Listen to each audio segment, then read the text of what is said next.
Le gel s'était attardé sur Marleycombe plus longtemps que quiconque ne s'en souvienne. Pendant près de 15 jours, les étangs étaient durs comme du cristal, et chaque haie, chaque lampadaire, chaque clocher d'église était argenté par le givre. Même le facteur, M. Atterley, déclara n'avoir jamais connu un mois de janvier aussi froid, bien qu'il le dise gaiement, tapant du pied et soufflant dans ses mains pendant sa tournée. C'est cette vague de froid inhabituel qui avait inspiré l'idée de bal masqué d'hiver. Une fête de charité qui se tiendra dans l'ancienne salle Marleycombe 1, vaste demeure géorgienne, récemment louée par la très élégante Madame Rosalind Pemberton, se trouvait à la lisière du village. Au programme, musique, danse et même une démonstration de patinage sur le lac gelé, suivie d'un souper et du démasquage à minuit. Marleycombe n'avait pas vu un tel événement depuis des années, et tout le monde, de la femme du pasteur au vendeur de légumes, en parlait Miss Jane Marple, qui était descendue de St. Mary Mead pour passer quelques semaines avec son ancienne amie N.M. Caroline Ellisonnel, observait l'événement avec un intérêt modéré et une pointe d'amusement. Elle n'appréciait guère les bals masqués, trouvant que les gens avaient tendance à se comporter de façon plus ridicule lorsqu'ils étaient dissimulés derrière un masque. Elle avait néanmoins consenti à y assister, davantage pour faire plaisir à Caroline que pour elle-même. « Cela vous fera du bien, Jane », avait dit fermement Madame Ellison en déposant un bouquet de lavande séché sur la cheminée. « Vous êtes resté enfermé à St. Mary Mead bien trop longtemps, et Marleycombe est un endroit beaucoup plus animé ces temps-ci. On parle même d'une nouvelle ligne d'autocar pour Bath. » Miss Marple avait souri. « Vraiment, je constate toujours, chère Caroline, que lorsqu'une chose s'anime, une autre a tendance à se compliquer. La nature humaine est ce qu'elle est. Le bal masqué commença à 8h30 le soir de la fête. Marleycombe Hall s'illuminait de lanternes. Des stalactites de glace scintillaient le long des avant-toits comme des dagues de cristal, et la musique s'échappait par les grandes portes-fenêtres donnant sur la pelouse gelée. À l'intérieur, sous des guirlandes de flocons de neige en papier, les villageois dansaient, riaient et chuchotaient pour deviner qui se cachait derrière chaque masque. Il y avait Colonel Dane, indubitablement reconnaissable, même sous sa cape à motif de domino, tonnant sur la qualité du punch. Dr. Penfold, dont le masque de renard roux ne parvenait guère à dissimuler ses lunettes, et Émile Violette Markham, la factrice, flirtant un peu plus ouvertement que d'habitude avec le jeune avocat de Bristol. Madame Pemberton, l'hôtesse, avait choisi de se présenter comme une duchesse vénitienne. Ses cheveux noirs étaient couronnés de perles. Elle avait un don pour l'autorité. Chaque geste semblait calculé, chaque mot murmuré. Pourtant, derrière son charme, Miss Marple crut déceler une certaine tension, comme si la gaieté de Madame Pemberton était un costume qu'elle ne parvenait pas tout à fait à maintenir en place. « Tu vois tout, Jane », murmura affectueusement Madame Ellison, tandis qu'elles étaient assises près de la cheminée. « Je parie que tu devines déjà qui est qui. »« Oh, je ne fais pas de suppositions, ma chère. Je constate simplement. C'est surprenant comme les gens se trahissent facilement, même déguisés. Ce jeune homme qui se prend pour Pierrot, par exemple, a la démarche de quelqu'un qui a récemment porté l'uniforme. Un soldat, peut-être. Et le costume de duchesse de Madame Pemberton semble un peu trop opulent pour l'épouse d'un industriel retraité. Il a probablement été fait sur mesure, et non loué. Madame Ellison a ri. « Vraiment, Jane, tu aurais dû être détective !» Miss Marple croisa les mains avec pudeur. « Ma chère, on ne sait jamais quand de telles connaissances pourraient s'avérer utiles. » Une soudaine agitation. La soirée se déroulait à merveille, jusqu'à ce que, juste avant le dévoilement des masques, un cri perçant retentisse dans le hall d'entrée. La conversation s'interrompit. L'aiguille du gramophone s'arrêta net. L'instant d'après, M. Sidney Pemberton, le mari de l'hôtesse, apparut en titubant, la main sur la poitrine. Son masque, un loup argenté, glissa de travers et il s'effondra sur le parquet. Quelqu'un a crié Le colonel Dane s'est précipité en avant, arrachant son masque. Le médecin s'est frayé un chemin à travers la foule et s'est agenouillé près de l'homme à terre. Un instant, ce fut la confusion générale, des froissements de jupes, des voix qui s'élevaient, l'odeur du vin renversé mêlée à celle de la cire des bougies.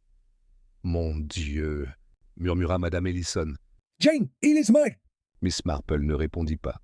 Elle était déjà debout, calme au milieu du tumulte, ses yeux bleus fixés non pas sur le corps, mais sur les petits détails curieux que les autres ne remarquaient pas.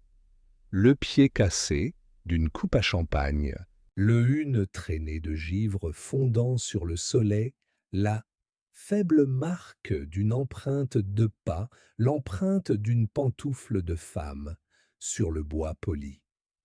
Réaction du village. Au matin, à Marlécombe, les spéculations allaient bon train.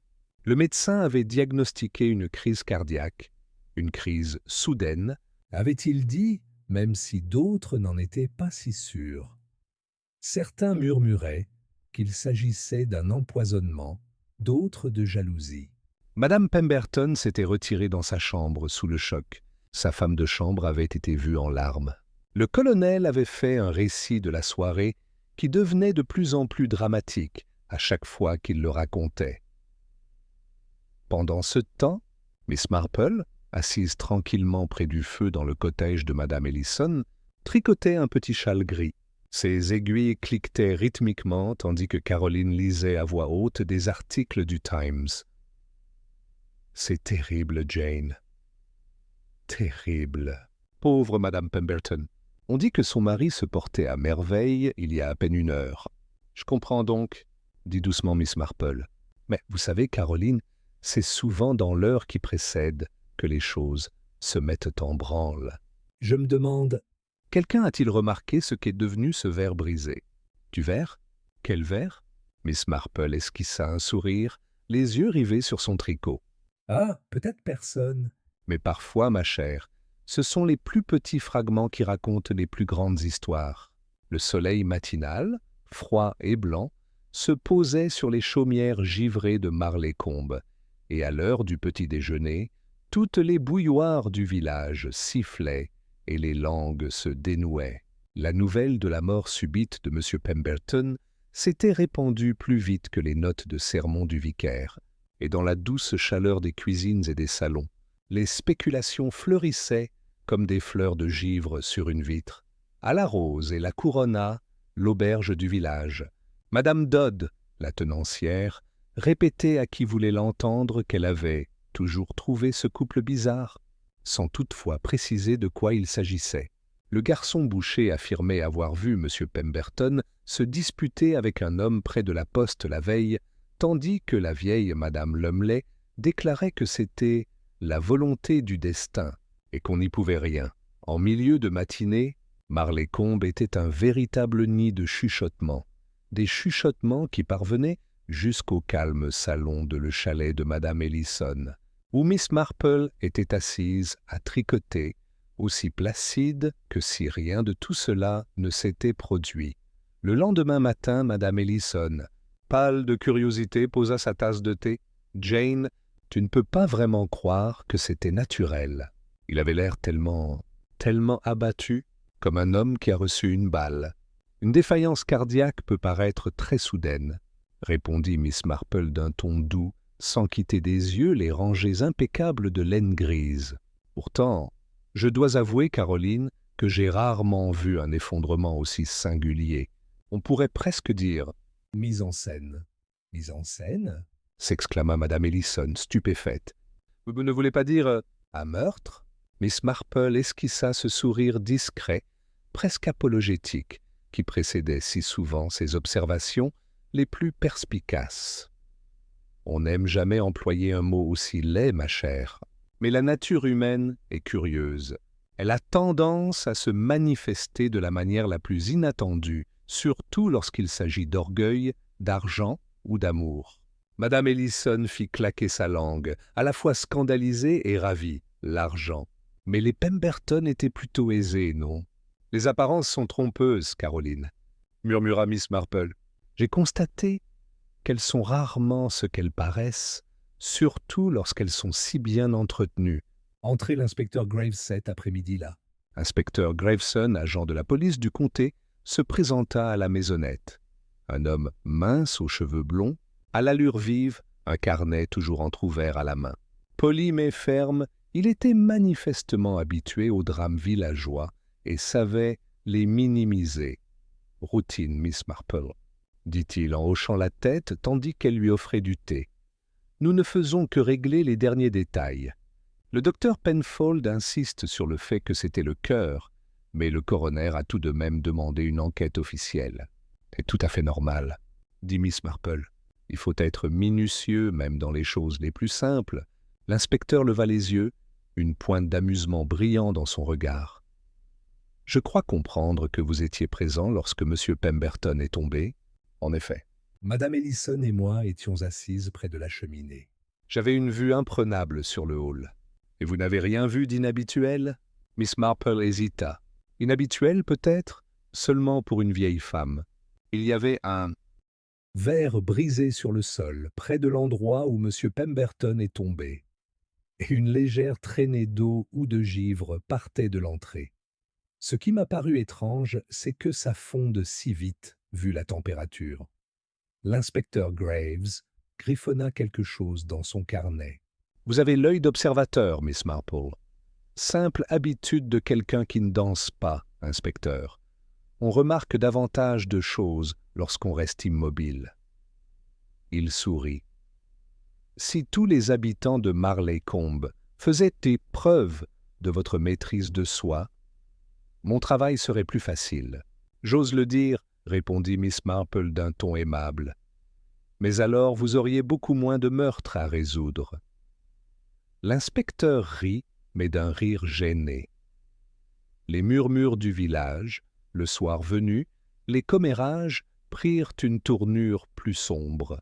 Chez l'épicier, quelqu'un murmurait que la femme de chambre, de Madame Pemberton, Lydia Hon, l'avait vue quitter le manoir tard dans la nuit, son châle serré contre elle, le visage pâle. Au presbytère, le révérend Fielding confia à sa femme que M. Pemberton avait des difficultés financières, un investissement risqué à Londres, paraît-il. Les théories se multipliaient comme des lapins, du poison dans le punch, un amant jaloux, un cœur trop faible pour les émotions fortes. La vérité, comme toujours, demeurait enfouie sous des couches de suppositions. Et Miss Marple, assise tranquillement près de la fenêtre du salon, son tricot sur les genoux, commença à démêler ses couches comme on démêle des écheveaux de laine emmêlés.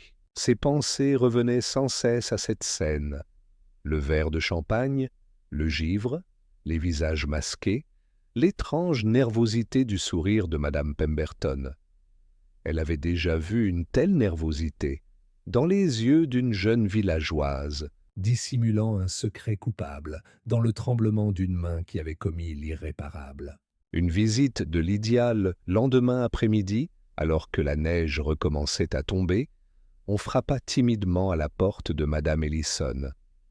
Miss Marple leva les yeux de sa broderie et aperçut sur le seuil une jeune fille, frêle, aux cheveux noirs, les yeux rougis par les larmes. « Je vous prie de m'excuser, madame, » balbutia-t-elle en tordant son mouchoir. « Je suis Lydia, la femme de chambre de madame Pemberton. On dit que vous étiez là ce soir-là. Je pensais...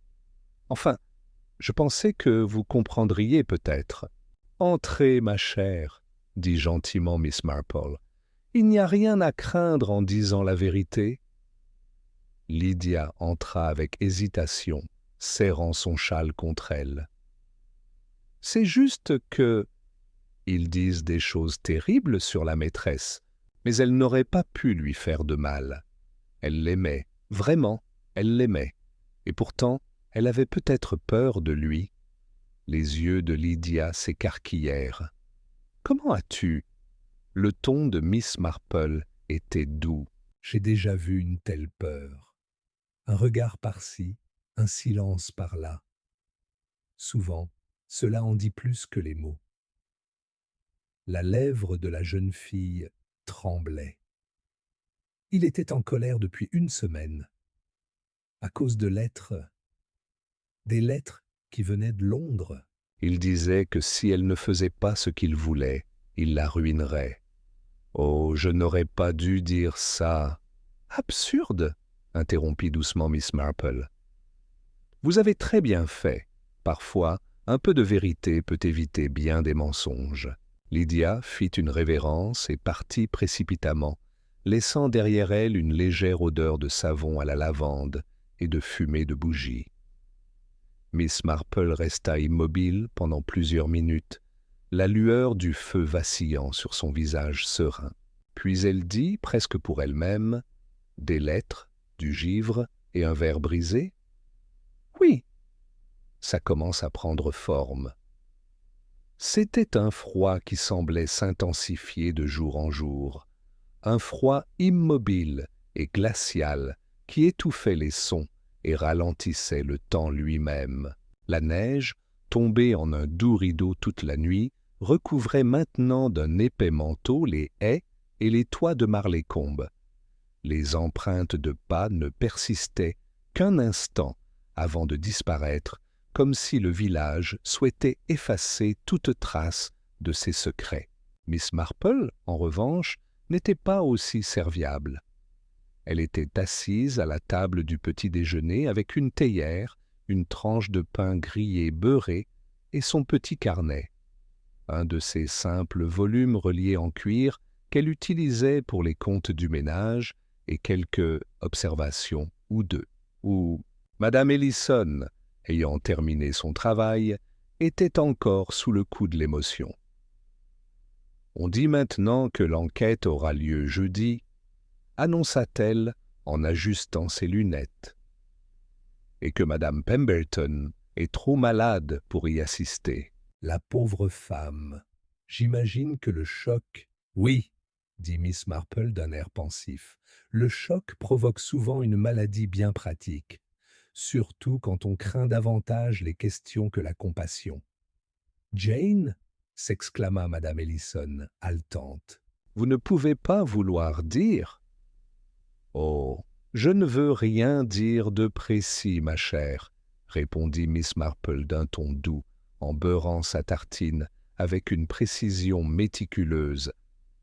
Simplement, je trouve cela curieux, la façon dont le chagrin s'accompagne parfois de prudence.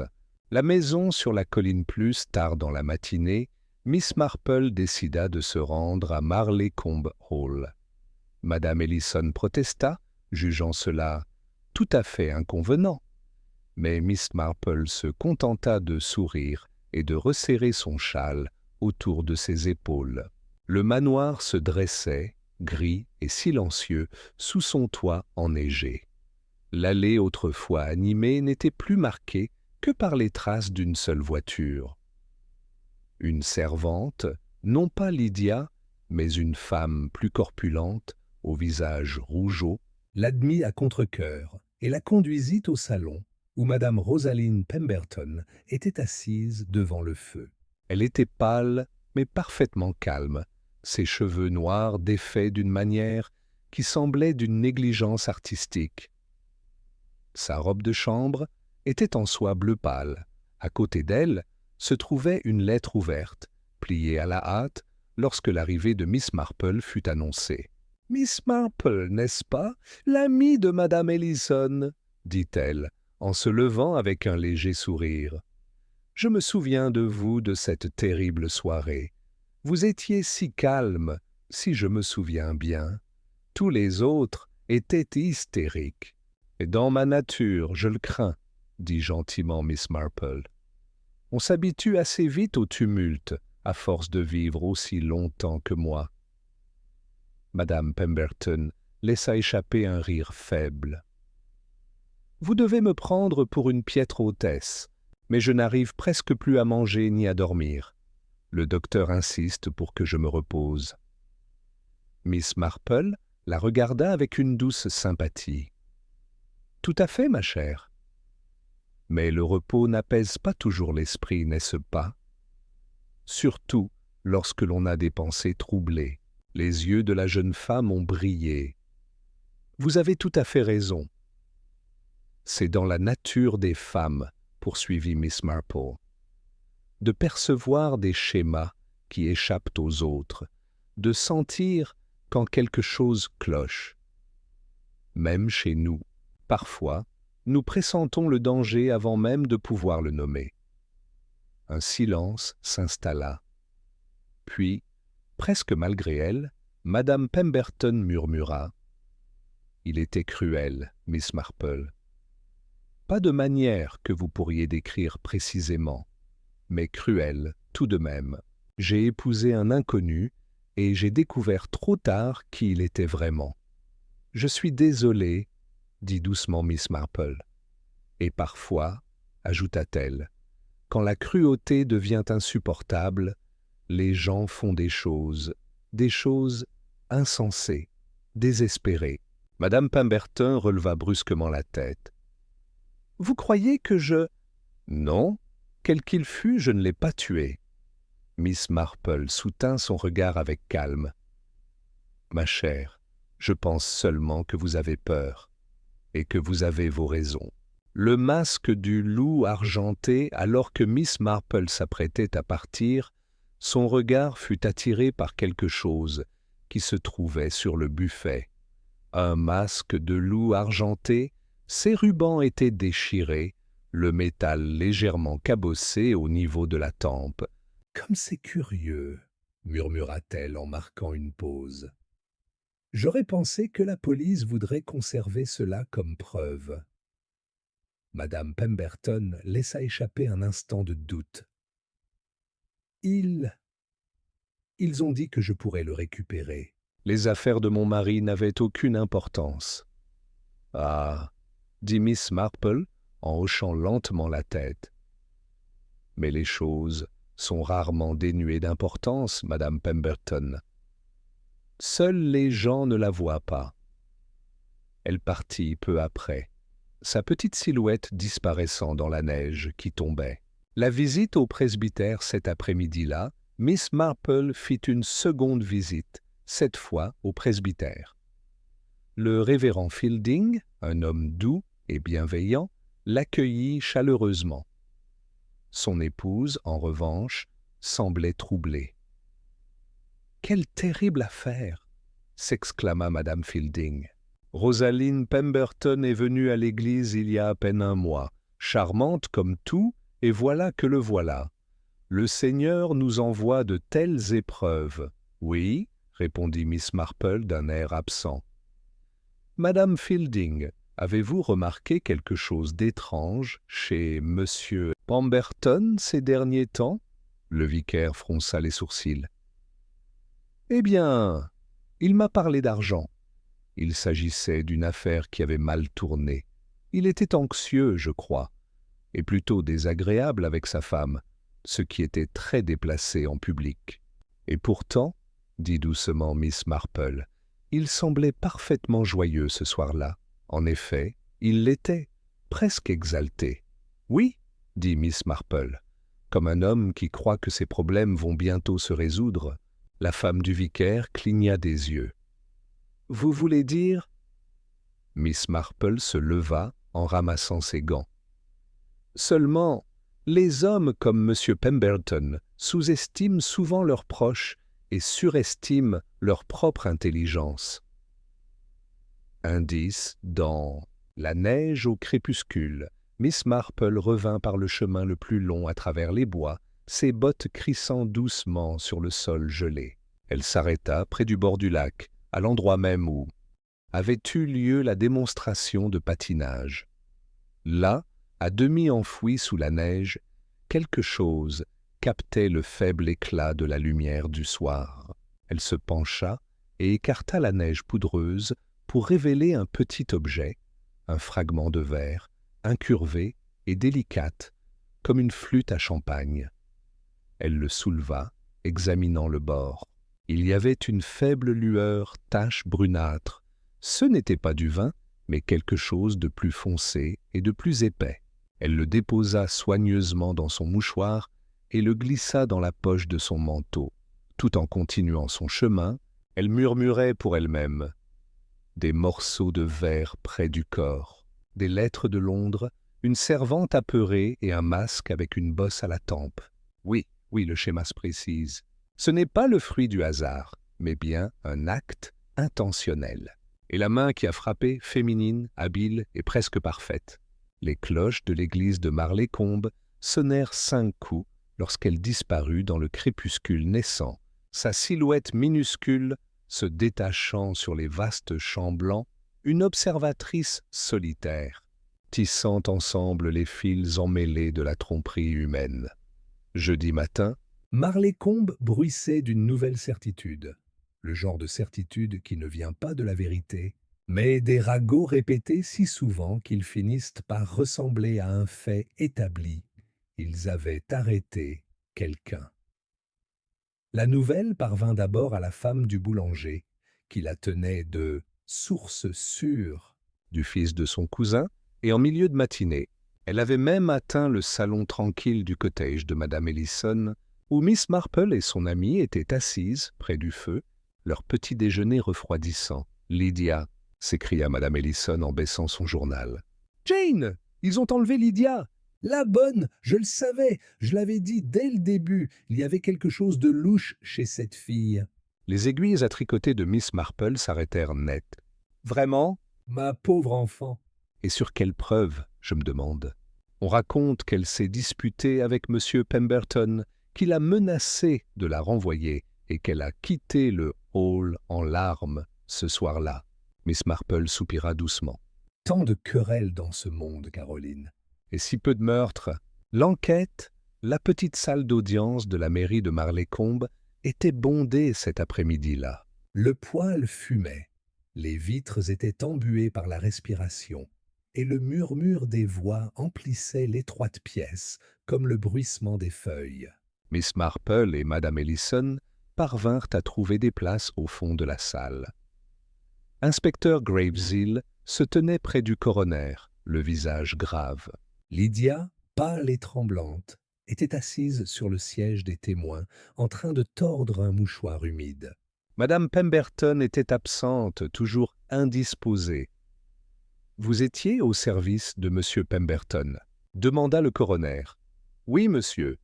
Et vous admettez qu'il y a eu un désaccord ?»« Oui, monsieur, il a dit que j'avais été négligent. » « Mais je ne l'ai pas été. » Il a dit ça seulement parce qu'il était en colère pour autre chose. Le médecin légiste se pencha en avant. « Autre chose ? Une lettre, monsieur. Elle est arrivée de Londres ce matin. Je la lui ai apportée par la poste. Il l'a déchirée et est devenu blanc comme un linge. Je l'ai entendu dire quelque chose à propos de la fin de tout. Puis il a appelé sa maîtresse à grands cris. « Et avez-vous entendu ce qu'ils ont dit ?» Lydia secoua la tête. « Non, monsieur, mais elle a pleuré. » « Je l'ai bien vu. » Une onde parcourut la pièce. L'inspecteur Graves s'avança. La femme de chambre a été renvoyée 2 jours avant le bal masqué. Elle prétend être revenue ce soir-là uniquement pour aider au service, mais on l'a vue près de la porte du hall peu avant le décès. Et ceci, il brandit une serviette pliée, a été retrouvé dans sa chambre, taché des mêmes résidus que sur les morceaux de verre brisés près du corps. La foule a poussé un cri d'étonnement. Miss Marple plissa les yeux. « Résidu ?» pensa-t-elle. « C'est un mot curieux. » Après l'audience, une fois l'incident terminé, les villageois se répandirent dans l'air froid, en bavardant comme des étourneaux. Lydia fut placée en détention provisoire au chef-lieu du comté. Madame Ellison était partagée entre indignation et profonde compassion. « Oh, Jane, c'est affreux. Je suppose qu'elle a agi sous le coup de la passion. » La pauvre, elle devait être désespérée. « Ou très malchanceuse ?» murmura Miss Marple. « Tu veux dire ?» Miss Marple, pensive, contemplait la rue enneigée où l'inspecteur Graves montait dans sa voiture. « Je veux dire, ma chère, la passion laisse rarement des traces nettes. Or, nous avons ici quelque chose d'étrangement clair, une tâche, une querelle, une servante sans défense. Presque trop clair, n'est-ce pas ? Une conversation tranquille. Ce soir-là, alors que le crépuscule s'épaississait sur Marlécombe, Miss Marple se rendit de nouveau au presbytère. Le révérend Fielding était dans son bureau en train d'examiner les comptes de la paroisse, mais sa femme accueillit Miss Marple, avide de nouvelles. Nous étions tous à l'audience, et a déclaré madame Fielding. Je ne vois pas comment cela pourrait être quelqu'un d'autre. Ils ont trouvé des résidus dans sa chambre, n'est-ce pas? Oui, acquiesça Miss Marple. Et je me demande qui leur a indiqué où chercher. Madame Fielding cligna des yeux. Mais, Je suppose que c'est l'inspecteur. ou un des agents. Dit doucement Miss Marple. Oui, c'est fort possible, mais je me demande bien qui a suggéré le nom de Lydia au départ. Il y eut un silence, seulement troublé par le tic-tac de l'horloge du vicaire. Vous ne pensez pas que Madame Pemberton... Ma chère, dit doucement Miss Marple, je pense qu'une femme effrayée fera tout son possible pour se protéger. Et peut-être que quelqu'un l'a aidée, quelqu'un qui préférerait que les soupçons restent cantonnés à la salle des domestiques. L'inspecteur Graves est de retour. Le lendemain matin, l'inspecteur Graves se rendit en personne au cottage de Madame Ellison. Il paraissait fatigué et quelque peu irritable, comme c'est souvent le cas lorsque l'affaire qui semblait résolue commence inexplicablement à se dénouer. « Bonjour, Miss Marple. Je pensais que vous aimeriez savoir que nous avons confirmé la présence de digitaline dans les résidus. Le docteur Penfold affirme que c'est ce qui a tué Pemberton. » « Une forte dose. » La digitale, répéta Miss Marple en hochant la tête. De la digitale, n'est-ce pas? Un remède utile pour le cœur et mortel en cas de mauvais usage. Ah, tout à fait. Et il y avait un flacon dans l'armoire à pharmacie des Halls, étiqueté à l'intention de Madame Pemberton. Miss Marple haussa les sourcils. Ah, et qui aurait accès à cette armoire? La bonne, bien sûr. Naturellement, dit Miss Marple avec une pointe d'ironie.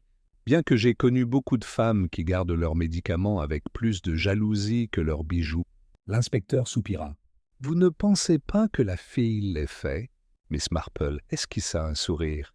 Je pense, inspecteur, qu'elle ne l'a pas fait, et que celui ou celle qui l'a fait a très habilement orchestré les choses pour que vous et tous les autres le croyiez. Il hésita. Avez-vous une théorie? Oh, pas encore.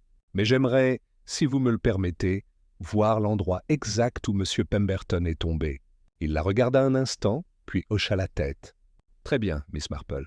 Venez demain matin, mais je vous préviens, l'endroit a été inspecté de fond en comble. En effet, dit Miss Marple, bien que j'ai constaté que la minutie n'est pas toujours synonyme de perspicacité. La lueur de minuit cette nuit-là, bien après que Madame Ellison se soit couchée, Miss Marple était assise, seule, près du feu, le faible tic-tac de l'horloge marquant le silence. De son réticule, elle tira le fragment de verre à elle l'avait trouvé près du lac. Elle l'approcha de la lumière de la lampe. Le résidu brunâtre sur son bord scintillait légèrement. Pas de la digitaline, pensa-t-elle. Quelque chose de plus lourd, peut-être métallique. Elle l'enveloppa de nouveau et le remit soigneusement en place. Puis elle regarda vers la fenêtre, où les fleurs de givre avaient recommencé à fleurir. « Pauvre Lydia !» murmura-t-elle. « Un bouc émissaire innocent, je le crains, mais l'innocence ne restera pas longtemps cachée. La vérité finit toujours par éclater, surtout quand on a assez vu la nature humaine pour savoir de quoi elle est capable. » Elle se leva, attisa le feu et alla se coucher tranquillement, laissant la faible lueur des braises veiller sur les secrets endormis de Marleycombe.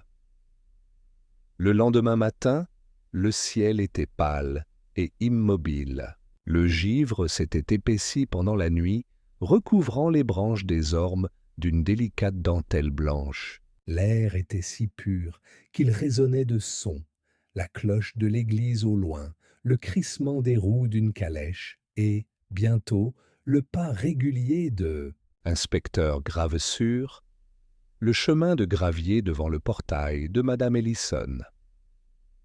Miss Marple, déjà vêtue de son manteau gris pratique et de ses bottes robustes, attendait dans le couloir, gants aux pieds. Madame Ellison s'agitait autour d'elle comme une poule nerveuse.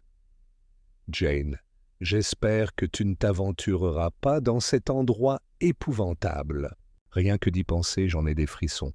Ma chère Caroline, dit Miss Marple sereinement, le mystère ressemble beaucoup à la moisissure.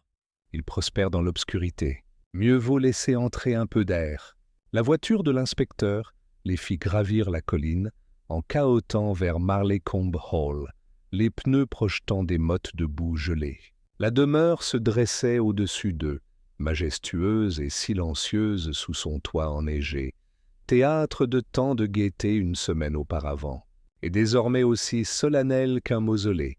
Sur les lieux à l'intérieur, le grand hall conservait encore de faibles traces de festivité, des flocons de Neige en papier pendait du plafond, un brin de gui était de travers, et un masque de domino oublié était à moitié caché derrière le porte-parapluie.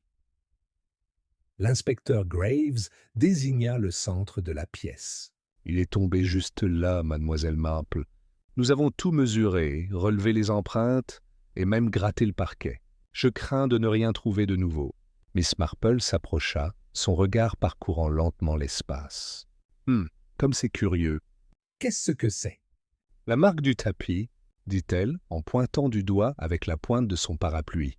Elle a légèrement bougé depuis cette nuit-là, n'est-ce pas? Nous avons dû le déplacer lorsque nous avons examiné le sol. Tout à fait. Pourtant, si vous regardez attentivement, il y a un petit cercle de décoloration, là, près de la plinthe. Je me demande si quelque chose se trouvait là ce soir-là. Une petite table, peut-être? L'inspecteur fronça les sourcils, puis appela un agent. Ensemble, ils allèrent chercher une table d'appoint contre le mur. Elle correspondait parfaitement à la cible. C'est exact, a dit Graves. Nous l'avons déplacée lors de la fouille. Il y avait une carafe de vin dessus. Et des lunettes? 2. Miss Marple hocha lentement la tête. Et la carafe? Il était vide quand nous l'avons trouvée. Ah, dit doucement Miss Marple. Il nous faut donc demander qui a versé la dernière goutte et quand. La bibliothèque, l'inspecteur Graves, accéda à sa demande de visiter le reste de la maison. Dans la bibliothèque, une légère odeur de cigare persistait. L'inspecteur désigna le bureau. C'est là qu'il conservait sa correspondance. Nous l'avons examinée. Rien que des lettres commerciales banales et des factures. Miss Marple s'approcha, son regard se posant sur un buvard. Elle souleva la feuille du dessus, puis esquissa un sourire. « Avez-vous essayé de lire l'empreinte? L'impression? L'écriture qui transparaît sur la page suivante, inspecteur. J'ai vu bien des secrets de paroisse découverts de cette façon. » Elle prit un crayon et frotta doucement la surface. Des mots apparurent en faible relief. Des phrases fragmentaires, mais suffisantes pour glacer l'air. Paiement final. Plus aucun délai. Votre femme ne doit rien savoir. L'inspecteur Graves siffla doucement. Chantage. Les yeux de Miss Marple pétillèrent. Ou encore l'extorsion commerciale, ce qui revient souvent au même. J'ose affirmer que M. Pemberton n'était pas le gentleman intègre que ses voisins croyaient. Quelqu'un a une idée de qui l'a écrit? Rien pour l'instant, mais je soupçonne que celui qui détenait cette lettre détenait aussi la clé de sa mort. Le thé avec la gouvernante avant de partir, Miss Marple a demandé à parler à Anne Briggs. La gouvernante, une femme solide et sensée, avec des mains comme des pelles et un esprit vif comme du vinaigre. « Si vous me permettez de le dire, madame, » confia madame Briggs à voix basse, « c'est une bénédiction qu'il soit parti. Il n'avait jamais un mot gentil pour personne, et la maîtresse était souvent au bord des larmes. La pauvre Lydia en a fait les frais, mais elle ne ferait pas de mal à une mouche, cette fille. »« Je suis tout à fait d'accord, » dit chaleureusement Miss Marple. « Dites-moi, madame Briggs, avez-vous remarqué quelqu'un s'approcher de la carafe cette nuit-là? »« Mais oui, madame. » Monsieur Pemberton a lui-même servi le vin pour les toasts. Après, j'aurais juré avoir vu madame Pemberton se resservir. Sauf que ce n'était pas à partir de la carafe sur la table. Elle en a pris une autre sur le buffet. Sur le coup, j'ai trouvé ça bizarre, mais avec toutes ses danses. L'expression de Miss Marple ne changea pas, mais ses yeux s'illuminèrent derrière ses lunettes. « Un verre frais ?» murmura-t-elle. « Quelle délicate attention! Une déduction tranquille. » Sur le chemin du retour, l'inspecteur Graves resta silencieux, le moteur ronronnant. Finalement, il dit « Vous pensez que c'est elle qui l'a fait, n'est-ce pas ?»« La femme ? Oh non, inspecteur, répondit Miss Marple d'un ton calme. Je pense qu'elle savait que c'était fait. Mais quant à savoir qui a préparé ce cocktail fatal, eh bien, tout porte à croire que c'est quelqu'un qui avait plus qu'elle besoin de la disparition de M. Pemberton. OMS! Quelqu'un qui a partagé ses secrets et en a tiré profit. Mais nous n'avons personne d'autre qui ait un mobile. Au contraire, dit doucement Miss Marple, nous en avons plusieurs. Un associé, un ami jaloux, et même une femme bafouée. Marlécombe est un petit village, inspecteur.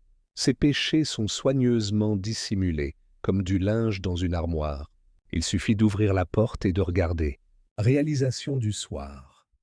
Ce soir-là, Miss Marple s'assit une fois de plus près du feu dans le cottage de Madame Ellison, son esprit repassant tranquillement les détails.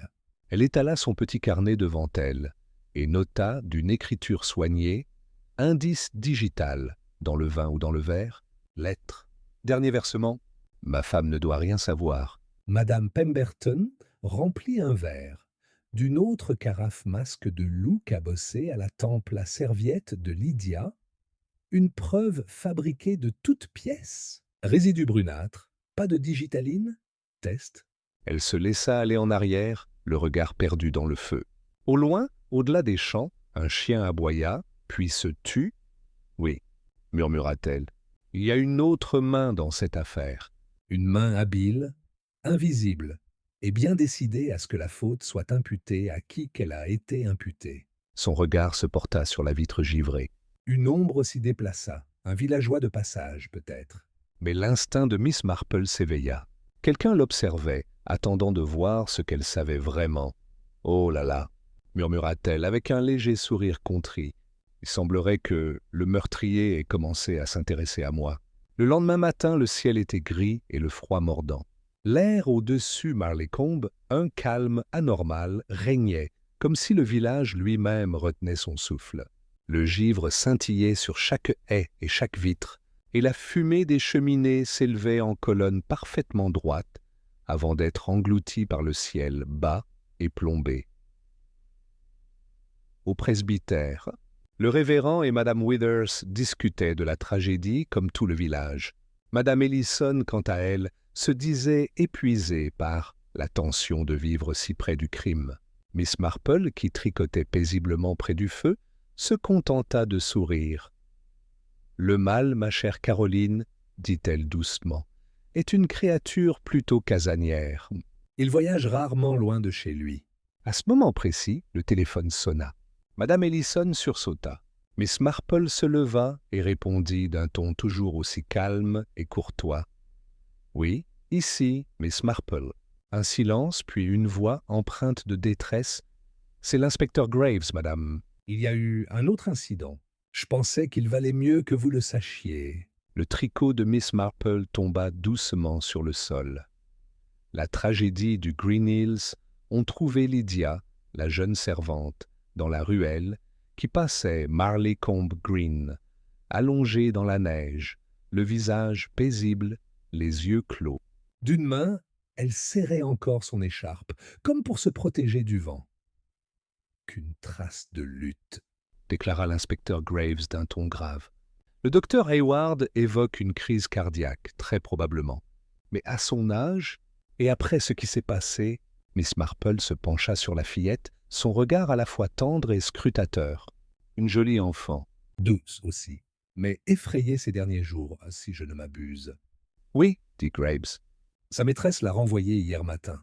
Elle a dit que le scandale était insupportable. L'avez-vous renvoyée? Sans plus de précision, la jeune fille faisait ses valises lorsque Madame Pemberton est partie en voiture rendre visite à sa sœur à Reading. Les lèvres de Miss Marple se pincèrent presque imperceptiblement. « Ah, elle était donc bien seule hier soir.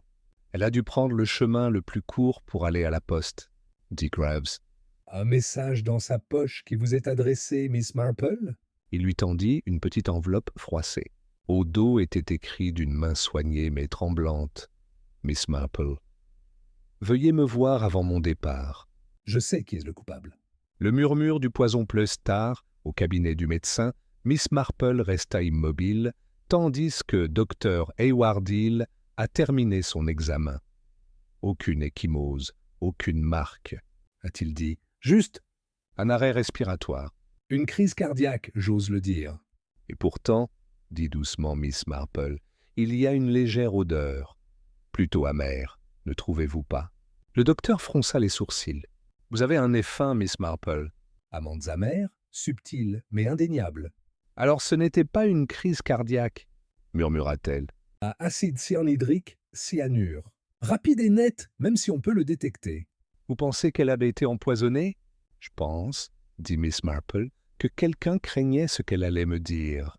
Le village s'anime l'après-midi même. Marleycombe était en émoi.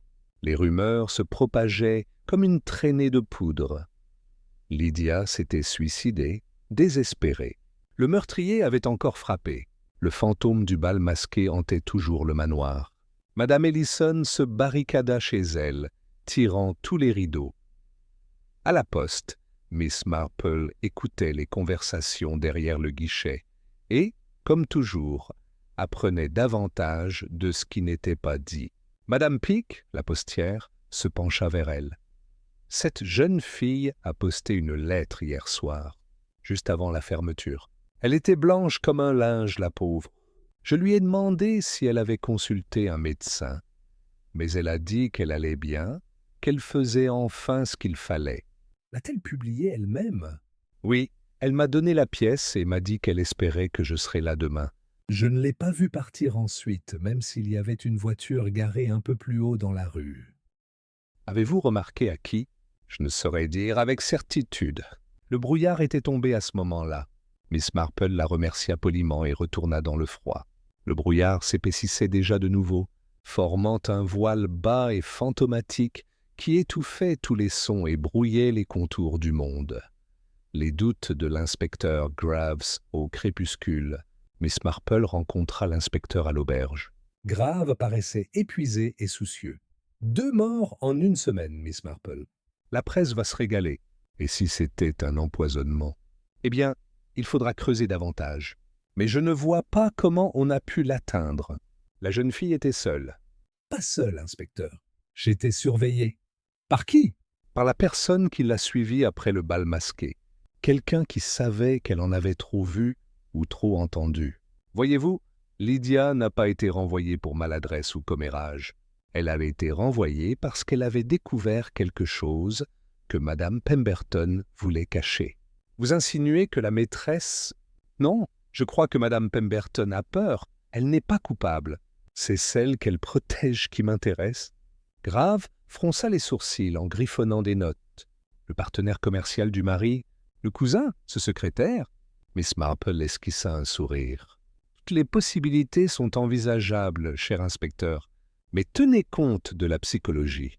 Le meurtrier doit être quelqu'un de calculateur et de charmeur, quelqu'un en qui les Pemberton avaient une confiance absolue, quelqu'un d'habitué aux situations périlleuses. Comme du poison? Précisément. La lettre CE, soir-là, Miss Marple rentra à sa chaumière et trouva une seconde enveloppe glissée sous la porte. Elle ne portait aucun nom, seulement un petit seau de cire rouge en forme de flocon de neige. Elle le porta jusqu'à la lumière du lampadaire et brisa le seau. À l'intérieur se trouvait une simple feuille de papier pliée en 2. Arrête de poser des questions. Tu n'es pas aussi intelligent que tu le crois. Les mains de Miss Marple ne tremblaient pas. Elle plia soigneusement la lettre et la posa à côté de sa tasse de thé. « Oh là là !» murmura-t-elle. « Maintenant, c'est devenu un jeu. » Puis, après une pause réfléchie, « Et le type le plus dangereux, celui joué par quelqu'un qui croit avoir déjà gagné. » La lumière du matin filtrait timidement à travers les fenêtres givrées du cottage de Madame Ellison. Le feu couvait doucement dans l'âtre, et Miss Marple était assise devant, ses lunettes scintillant faiblement, tandis qu'elle examinait les 2 lettres posées côte à côte sur la petite table à écrire.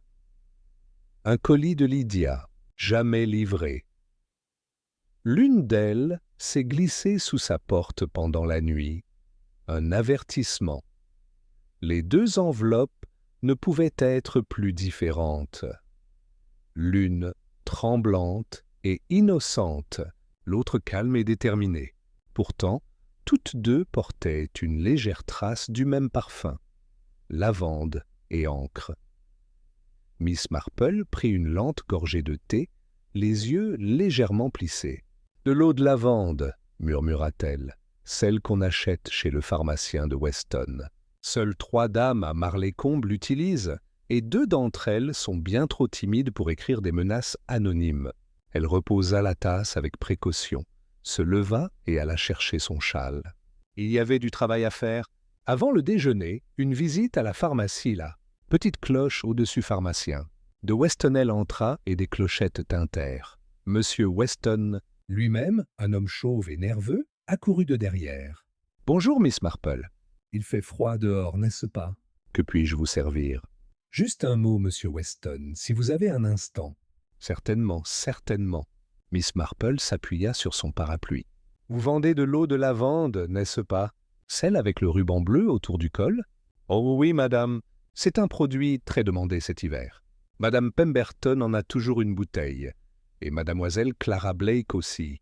Vous savez, la maîtresse d'école. Et dernièrement, j'en ai vendu une à mademoiselle Dalrymple, la dame de compagnie à Marleycombe Hall. » Les sourcils de Miss Marple se levèrent légèrement. « Miss Dalrymple? Je ne savais pas qu'elle utilisait du parfum. »« Tout récemment, madame. Elle est venue jeudi dernier. » Elle était très exigeante. Elle a dit qu'elle voulait quelque chose pour lui remonter le moral. La pauvre semblait agitée. « En effet, » dit Miss Marple en souriant légèrement. « Eh bien, vous m'avez été d'une grande aide. Je ne vous empêcherai pas de voir vos clients. » Dehors, elle resta un instant immobile dans l'air glacial, le faible tintement de la clochette de la boutique s'estompant derrière elle. Mademoiselle Dalrymple. Eau de lavande. Agitation.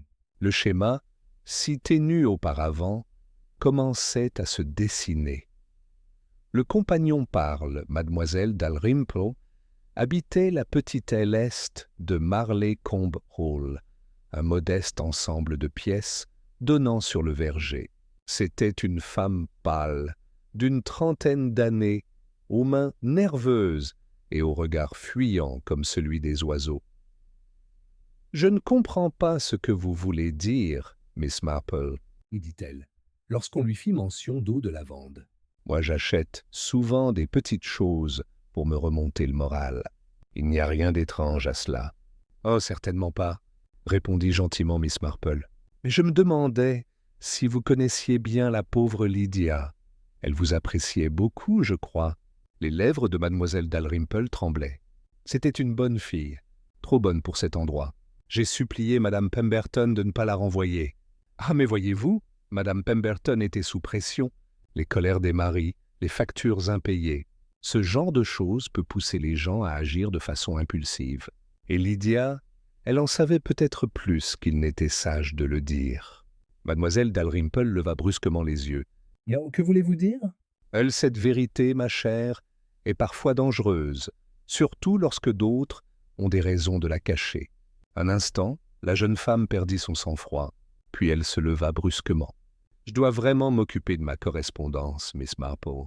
Si vous voulez bien m'excuser. »« Bien sûr, » dit doucement Miss Marple. « Faites attention à votre encre. » « Je crois que le flacon sur votre bureau est fêlé. » Mademoiselle Dalrymple se tourna instinctivement vers la table à écrire, et le regard de mademoiselle Marple se porta, un bref instant, sur le seau de cire rouge à côté. Un flocon de neige, une absence des plus curieuses, cet après-midi-là. Miss Marple alla voir l'inspecteur Graves au commissariat. Elle le trouva entouré de papiers, le visage sombre et renfrogné. « Je l'ai perdu, Miss Marple. La lettre de Lydia à votre intention a disparu du tiroir des pièces à conviction. »« Elle était verrouillée, je vous le jure. »« Disparu ?»« Disparu. » Quelqu'un devait avoir un double des clés. Le policier de service n'a vu personne. Miss Marple soupira doucement. « C'est regrettable. » Mais pas tout à fait surprenant. Vous pensez que notre tueur a fouiné dans les parages? Oh oui, inspecteur. Et je pense qu'il savait précisément ce qu'il cherchait. La lettre contenait la vérité, ou du moins suffisamment d'éléments pour les mettre sur la bonne voie. Nous allons fouiller à nouveau le hall, chaque recoin.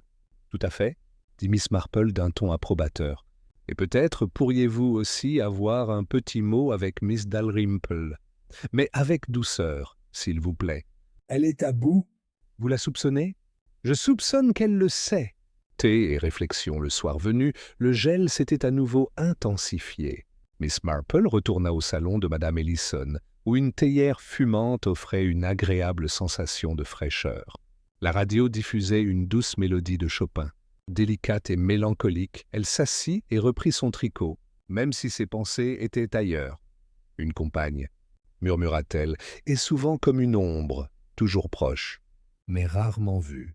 Elle observe tout, entend tout, et pourtant ne doit rien dire. Une telle vie engendre la peur.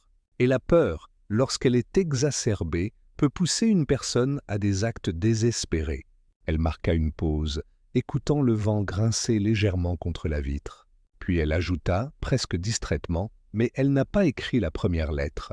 C'était celle de Lydia, la pauvre enfant. Et si mademoiselle Dalrymple a écrit la seconde, ce n'était pas par malice, c'était pour m'avertir, ou peut-être pour avertir quelqu'un d'autre. Ses aiguilles cliquetaient doucement, au rythme régulier de sa pensée. « Oui » murmura-t-elle. « Le meurtrier devient négligent, et quand les gens intelligents deviennent négligents, ils se dévoilent. Un coup frappé dans la nuit, il était plus de 10 heures quand on frappa à la porte. Un léger tapotement précipité. Miss Marple se leva aussitôt.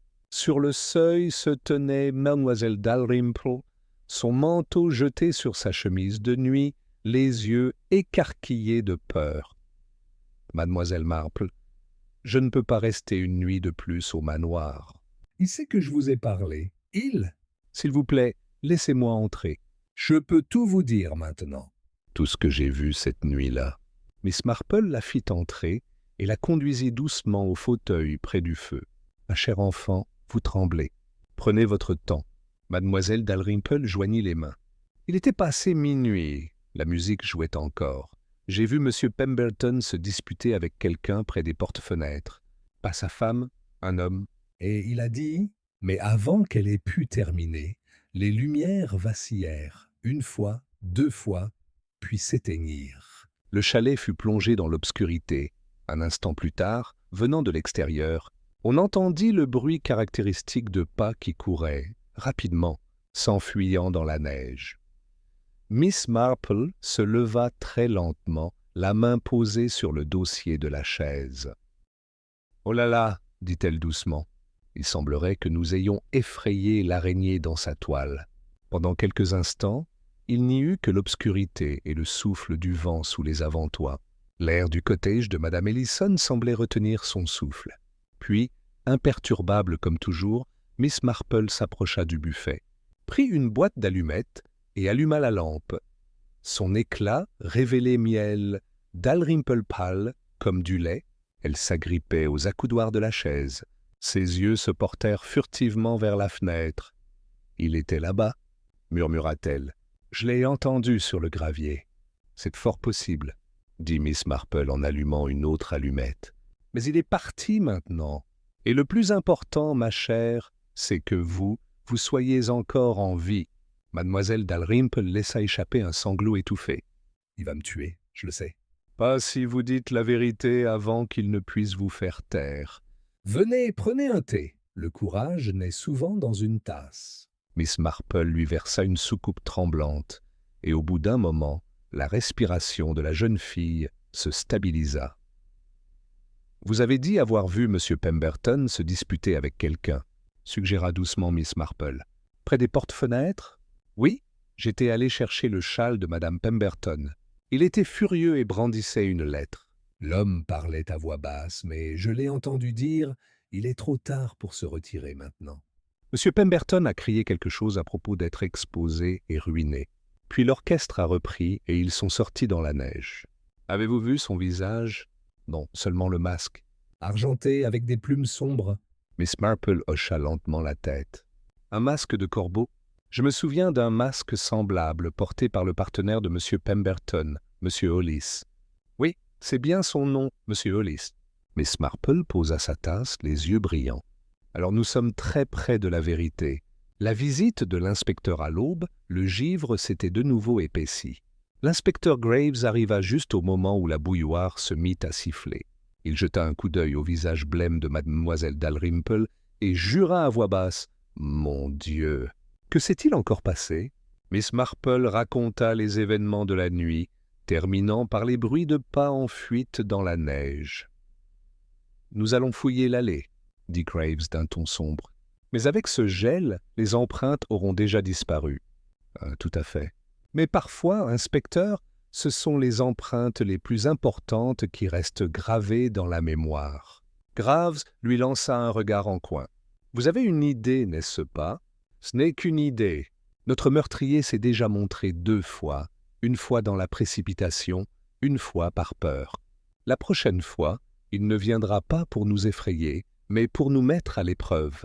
Et nous devons être prêts. » La conversation dans la salle plus tard dans la matinée, Miss Marple a demandé à parler discrètement avec Madame Pemberton, qui était revenue de Reading, pâle et épuisée. « On m'a dit que mademoiselle Dalrymple s'était réfugiée chez vous, » dit la dame d'une voix faible. « Je ne comprends pas pourquoi elle est partie si soudainement. »« La peur, j'imagine, » dit Miss Marple. « Et ce n'est pas sans raison. » Madame Pemberton perdit son sang-froid. L'inspecteur Graves pose des questions terribles sur des documents commerciaux, sur Hollis. Mon mari lui faisait une confiance aveugle. Et peut-être cette confiance était-elle mal placée, dit doucement Miss Marple. Vous pourriez nous aider, ma chère, si vous me disiez franchement, votre mari avait-il des difficultés financières? Une situation extrêmement difficile. Il avait investi dans un projet dont Hollis lui avait promis de doubler sa mise, une entreprise minière à l'étranger. Mais il a découvert qu'il s'agissait d'une escroquerie. Il comptait bien la dénoncer après la mascarade. Et Hollis y a supplié qu'on lui laisse du temps. Il a dit que sa réputation serait ruinée. Ce soir-là, quand j'ai vu mon mari sortir avec lui, j'ai prié pour qu'il fasse la paix. Le regard de Miss Marple s'adoucit. La paix, oui, mais une paix définitive. Dites-moi, y avait-il de la digitaline dans la maison? Oui, pour mon cœur. La bouteille était à moitié vide la dernière fois que j'ai regardé. Mais après l'arrivée de la police, c'était de nouveau plein? Oui, je pensais m'être trompé. Non, ma chère, dit doucement Miss Marple. Vous ne l'aviez pas fait. Le piège de Miss Marple ce soir-là, Marleycombe était de nouveau enveloppé de brouillard. L'inspecteur, suivant les conseils de Miss Marple, organisa une petite réunion aux salles des fêtes du village, officiellement pour remercier ceux qui avaient aidé la police. Des invitations ont été envoyées à tous ceux qui avaient assisté au bal masqué, y compris à M. Hollis.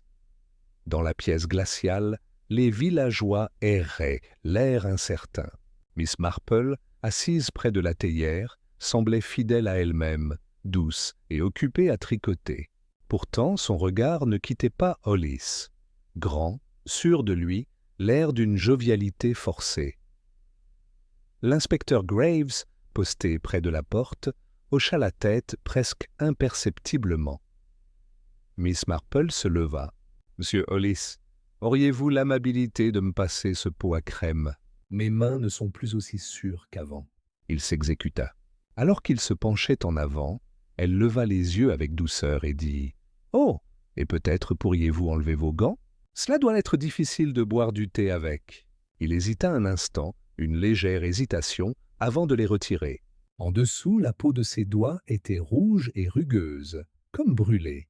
Miss Marple sourit. « Et curieux, n'est-ce pas? Comment certains produits chimiques peuvent laisser de telles marques? Le cyanure, par exemple. Ou l'extrait de digitaline. » Un silence de mort s'installa dans la pièce. La main d'Hollis trembla.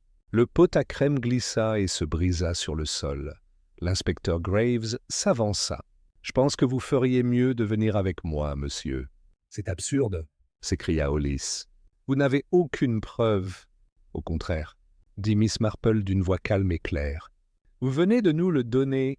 Les brûlures sur vos mains, la lettre disparue, le poison remis à disposition. Et votre tentative de faire taire Miss Dalrymple. » Vous craignez que Pemberton ne découvre votre supercherie, alors vous lui avez administré une dose mortelle, dissimulée dans sa propre carafe. Lydia a deviné la vérité et l'a payé cher. Mais hier soir, lorsque vous vous êtes glissé jusqu'à ma chaumière pour achever votre œuvre, Vous vous êtes démasqué. Le visage d'Hollis devint blême. Vous ne pouvez pas prouver. Oh, mais nous pouvons, dit doucement Miss Marple, parce que vous avez laissé une empreinte hier soir dans la neige, juste devant le portail de mon jardin. Le seul homme à Marleycombe qui porte des bottes à semelles fendues. Grave sortit la botte de derrière lui. Hollis le fixa puis s'affaissa. Il allait me détruire, murmura-t-il. Je voulais seulement lui faire peur, je le jure. Oui, dit tristement Miss Marple, et c'est ce que vous avez fait, pour toujours. La longue nuit prend fin à minuit, le hall était vide, à l'exception de Miss Marple et de l'inspecteur. Les lampes fumaient faiblement et la neige tombait doucement devant les fenêtres. « Vous avez encore recommencé, » dit Graves en secouant la tête. « Je ne comprends pas comment vous voyez les choses. » Miss Marple sourit en pliant son tricot. « La nature humaine, inspecteur. C'est en réalité très simple. Chaque village, chaque bal masqué a ses masques. Mais tôt ou tard, les gens oublient qu'ils les portent. » Elle jeta un coup d'œil vers la fenêtre où le brouillard se dissipait. « Et quand cela arrive, ajouta-t-elle doucement, la vérité finit toujours par se montrer. » La neige avait enfin cessé, laissant Rose Hill baigné d'une douce lumière lunaire, argentée et fantomatique. Le long de la grande rue, les stalactites de glace suspendues aux avant-toits scintillaient faiblement. Et le silence régnait, un silence trop pesant, pensa Miss Marple qui rentrait du presbytère, ses bottes crissant doucement sur le givre. Elle avait passé la soirée avec le révérend Pritchard et sa femme, écoutant avec une attention patiente leur discussion sur la terrible affaire de la mort du pauvre M. Denham.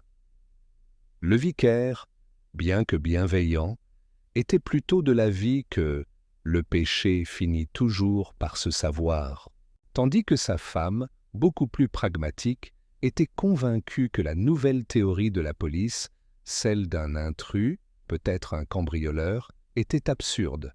Miss Marple était d'accord, sans toutefois le dire ouvertement. Les cambrioleurs, songea-t-elle, ne portaient généralement ni gants de dentelle, ni masque. En s'engageant dans Church Lane, elle aperçut un rayon de lumière à travers la haute haie qui bordait l'ancienne propriété des Denham. Il était tard, bien après 10 heures, et la maison était censée être vide. Les domestiques avaient été renvoyés jusqu'à nouvel ordre. Elle s'arrêta, à demi dissimulée par la haie, et observa une silhouette se détacher sur les rideaux tirés du salon, grand, large d'épaules, d'une stature indéniablement masculine. Il tenait une lampe à la main et semblait fouiller dans les tiroirs d'un bureau. Soudain, la lumière s'éteignit. L'instinct de Miss Marple était de rester parfaitement immobile. Elle attendit, comptant à voix basse, 5, 10, 15 secondes. Puis, aussi silencieusement que possible, elle se retira dans l'allée. Son cœur battait un peu plus vite que d'habitude, mais elle était calme. La curiosité était une chose, la témérité une autre. Elle se renseignerait bien sûr le matin. Le lendemain matin, le temps était pâle et glacial. La nouvelle se répandit rapidement. On s'était introduit par effraction chez les Denham. Curieusement, rien ne semblait avoir été volé. L'inspecteur principal Cray arriva du commissariat, le visage grave et impatient. « Encore un incident ?»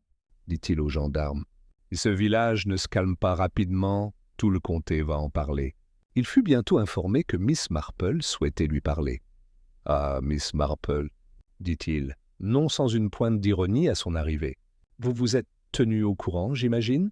Elle sourit doucement. « De la manière la plus innocente qui soit, inspecteur. Je passais par là hier soir et j'ai remarqué une lumière dans le salon de M. Denham. J'ai trouvé cela plutôt étrange, étant donné que la maison était inoccupée. » Cray fronça les sourcils. « Avez-vous vu qui c'était ?»« Non, pas clairement. Un homme de grande taille, je crois. Il semblait chercher quelque chose. Il a éteint la lampe assez brusquement, ce qui m'a paru fort imprudent pour quelqu'un qui cherchait des allumettes dans une pièce sombre. » L'inspecteur grogna. « Imprudent ou coupable ?»« Tout à fait, » approuva Miss Marple en joignant les mains. « Je me demande, inspecteur, si vous avez envisagé que l'intrus ne cherchait peut-être pas des objets de valeur, mais plutôt quelque chose qu'il avait lui-même oublié sur place. Cray leva brusquement les yeux. Oh, par exemple? Oh, n'importe quoi. Une lettre peut-être, ou un petit objet. Quelque chose qu'on pourrait facilement négliger sur le moment. Il l'observa. Vous pensez que c'est quelqu'un lié au meurtre? Je pense, dit-elle d'un ton doux, que peu d'étrangers auraient pu se déplacer dans la maison des Denham sans se faire remarquer. Quant au village, les gens parlent. Ils remarquent tout, sauf, bien sûr, lorsqu'on les trompe délibérément. Cray tapota son stylo contre le bureau. « Vous avez quelque chose en tête, Miss Marple ?»« Pas encore ?» répondit-elle, bien que ses yeux bleus pétillèrent légèrement. « Mais peut-être bientôt. Cet après-midi-là, Miss Marple rendit visite à Madame Wetherby, soi-disant pour lui rendre une tasse de thé empruntée. La conversation, comme toujours, dériva rapidement vers les commérages. « Avez-vous entendu parler de cette terrible affaire à Denham House ?» demanda Madame Wetherby en versant du thé d'une main tremblante. « On dit que c'était son étrange neveu, celui de Londres. » Oh, je ne lui ai jamais fait confiance. Il portait toujours ces drôles de foulards en soie. Miss Marple sourit. « Monsieur Lionel Denham ?»« Oui, il était là pour le bal masqué, je crois. »« Effectivement. Et il paraît qu'il s'est disputé avec son oncle 2 jours auparavant. Une histoire d'argent ou peut-être de testament. Vous savez comment c'est, Miss Marple? Les familles, oui, répondit Miss Marple d'une voix douce. On apprend beaucoup sur la nature humaine au contact des familles. » Elle laissa la conversation vagabonder, écoutant avec sa petite attention d'oiseau. Chaque détail comptait, les ragots, les incohérences, même la façon dont Madame Wetherby hésitait avant de prononcer certains noms. Lorsqu'elle partit, elle descendit lentement l'allée, plongée dans ses pensées. Lionel Denham, une querelle. Un document disparu. Un bal masqué, et maintenant? Un homme fouille la maison en pleine nuit. C'était, pensa Miss Marple, comme regarder les fils d'une tapisserie commencer à révéler leurs motifs cachés. Ce soir-là, elle reçut une visite discrète. Le colonel Redford arriva à son cottage juste après le crépuscule, le visage pâle sous son teint rougeau. « Miss Marple, dit-il en enlevant son chapeau, je préférerais ne pas aller voir la police tout de suite, mais... Eh bien, il y a quelque chose que vous devriez voir. » Il lui tendit un morceau de parchemin plié. Il était déchiré, légèrement brûlé sur un bord. On pouvait y lire, à l'encre noire et nette, à ouvrir en cas de décès. Elle était signée, sans aucun doute, par Arthur Denham. Les yeux de Miss Marple s'écarquillèrent légèrement. « Où avez-vous trouvé cela, colonel ?»« Dans ma propre bibliothèque, dit-il, glissé entre les pages d'un almanach de jardinage. »« Dieu seul sait comment il est arrivé là. » »« Ou qui l'a mis là ?» murmura Miss Marple. Elle lut le bref message à l'intérieur. Il était vague mais glaçant. Denham y évoquait des menaces, une mascarade de mensonges, et une personne qui portait 2 masques. Miss Marple plia soigneusement le billet, ses doigts fermes.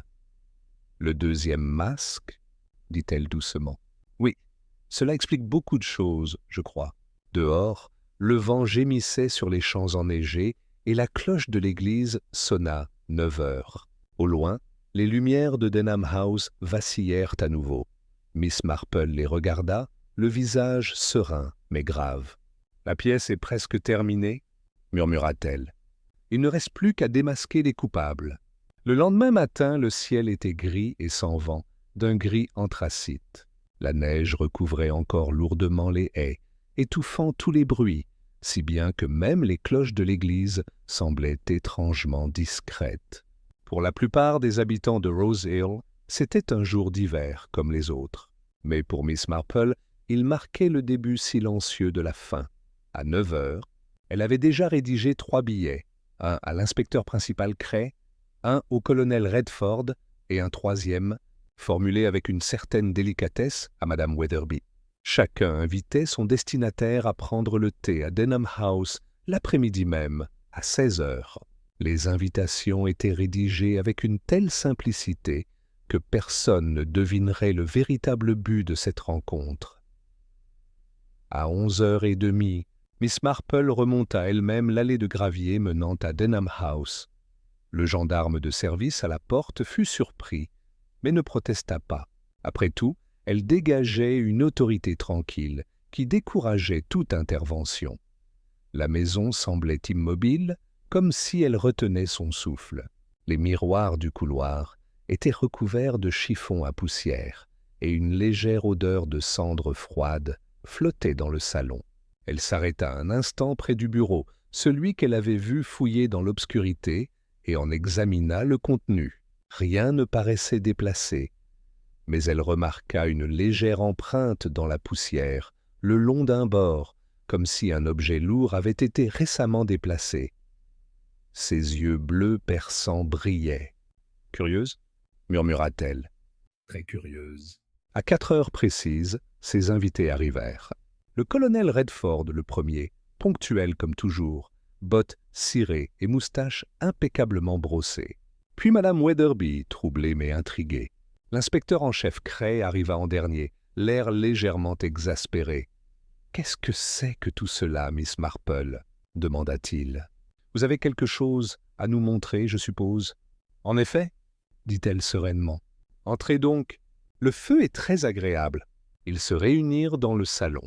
Un plateau de thé et de scones les attendait, préparé plus tôt par Madame Finch, qui avait été ravie d'aider la chère Miss Marple dans une tâche importante. L'atmosphère était d'une quiétude trompeuse.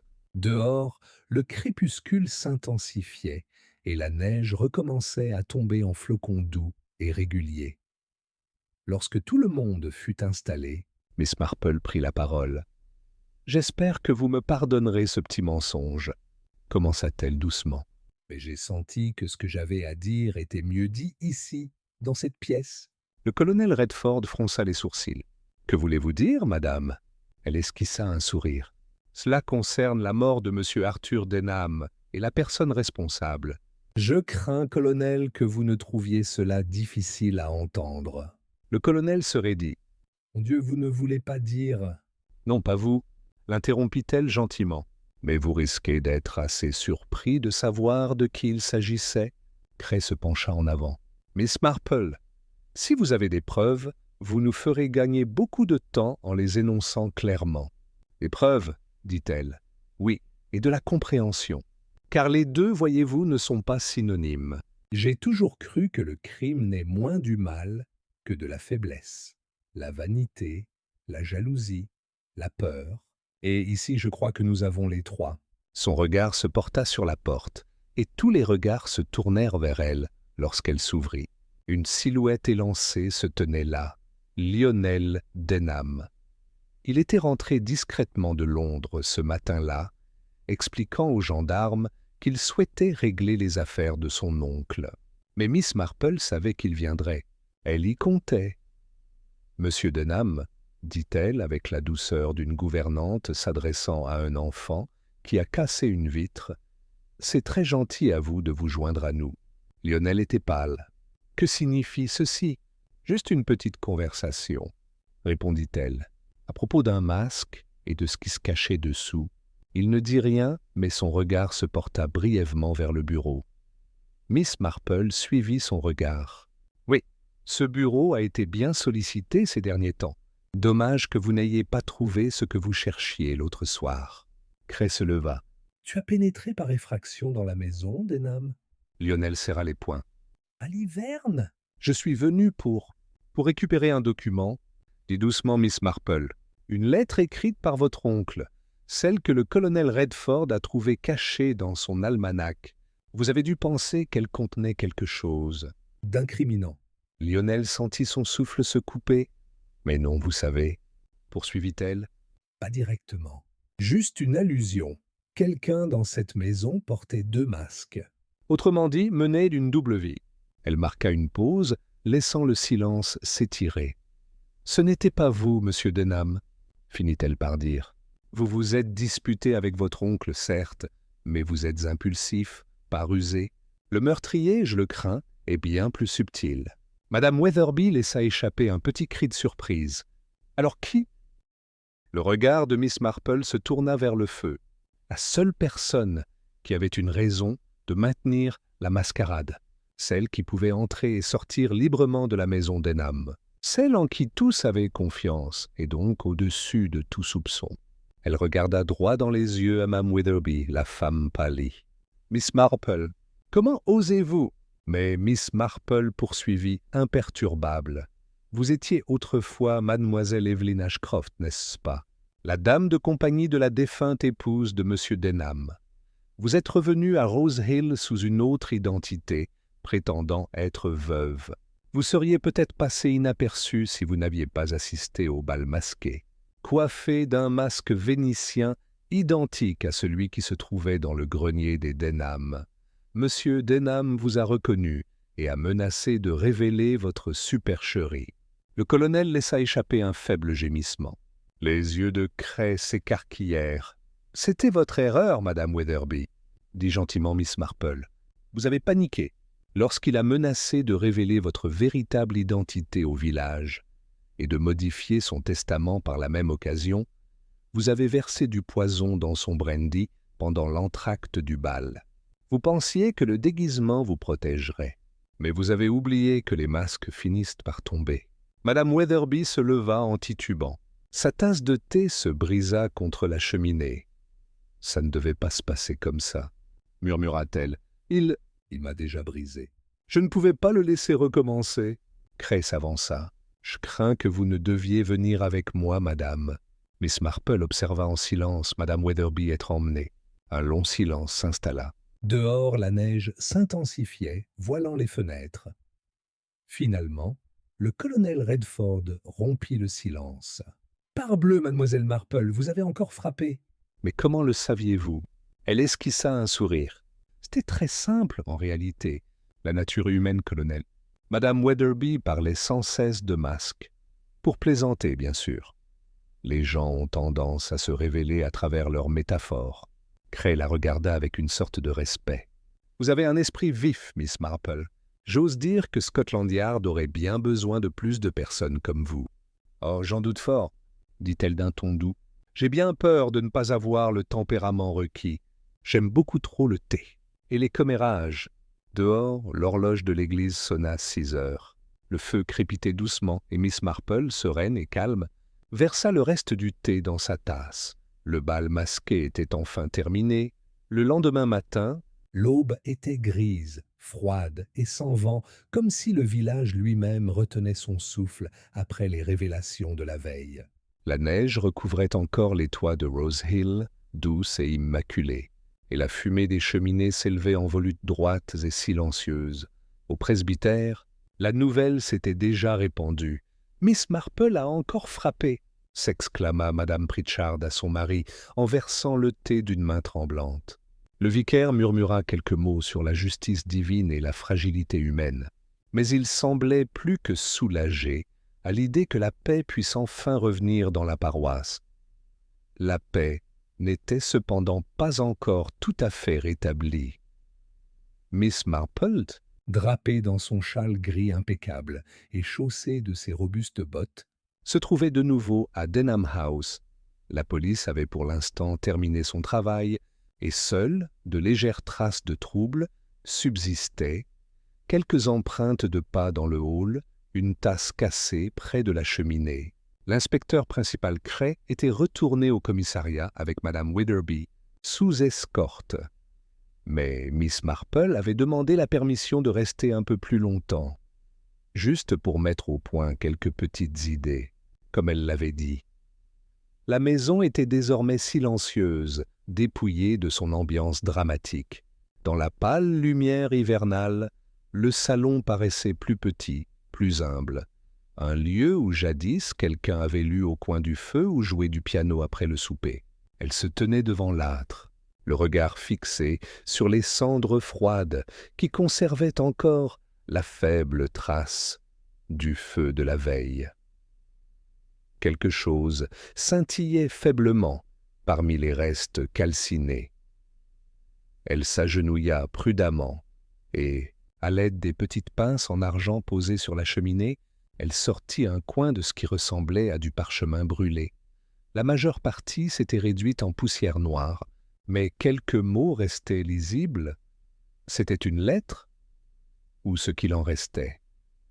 L'écriture était indubitablement celle de Arthur Denham. Miss Marple l'apporta à la fenêtre et le tint à la lumière.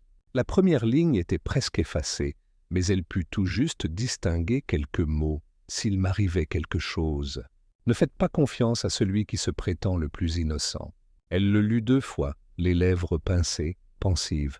« Très innocente », murmura-t-elle. « Voilà une expression intéressante. » Elle replia le fragment dans son mouchoir et partit à la recherche du colonel Redford, qui était resté pour s'occuper de quelques papiers de Denham. Il leva les yeux lorsqu'elle entra dans le bureau. « Bonjour, Miss Marple. »« J'avoue que je n'ai presque pas dormi cette nuit. »« C'était vraiment épouvantable. »« Oui, dit-elle d'un ton doux. »« Mais peut-être pas tout à fait terminé. » Il fronça les sourcils. « Pas fini? Que peut-il y avoir de plus? » La femme a avoué. Miss Marple esquissa un sourire. « Oui, mais parfois une confession cache autant qu'elle révèle. Voyez-vous, j'ai trouvé ceci parmi les cendres. » Elle déposa le fragment brûlé sur le bureau. Redford se pencha dessus, ajustant ses lunettes. « Mon Dieu !» dit-il. « Denham a donc laissé ça derrière lui. »« Apparemment oui, » répondit-elle. « Je pense qu'il savait, ou du moins soupçonnait, que quelque chose clochait, même s'il ne savait peut-être pas précisément d'où viendrait le danger. » Le colonel parut perplexe. « Vous voulez dire ?» Miss Marple hocha doucement la tête. « Je crois que Madame Witherby a agi, oui, mais pas entièrement de son propre chef.